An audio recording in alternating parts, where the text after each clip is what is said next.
voir et ne pas voir. Tel est le mystère de la prière auquel le baptême nous a ordonné. Car Dieu dit à Moïse, tu ne pourras pas voir mon visage car un être humain ne peut pas me voir et rester en vie. Exode 33, 20. Mais Jésus, rayonnement de la gloire de Dieu, expression parfaite de son être, Hébreux 1, 3, affirme sans détour, celui qui m'a vu a vu le Père, Jean 14, 9. Or, pour nous chrétiens du XXIe siècle, Jésus se laisse voir de manière privilégiée dans la prière où il se rend présent tout en demeurant caché à nos yeux, où il nous parle, quand on lit l'Écriture, où il nous guérit et nous relève dans des moments de faiblesse. Il se tient au milieu de l'assemblée, qui prie et chante les psaumes.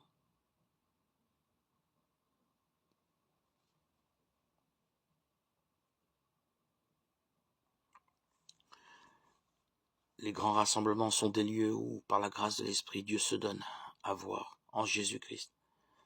Même si nous n'avons pas conscience, cela est. Et parfois, il nous est donné de le goûter de manière plus sensible.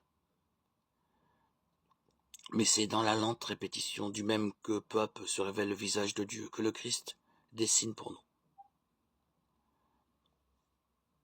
Ceux qui ont fait de la photo ou au temps de l'argentique savent qu'une fois l'impression photographique faite par l'imposition de la lumière, l'image devient visible dans un bain de révélateur. La plongée en écriture qu'est la prière nous rencontre, nos prières, nos louanges, dans les assemblées où nous nous trouvons, semaine après semaine, fait ce travail. Tout d'abord exposés à la lumière de la révélation par l'écoute du Verbe, nous nous laissons travailler par le révélateur qu'est l'Esprit Saint. Et dans le silence de la longue patience, nous verrons dans la foi apparaître le visage du Père au fond de notre âme,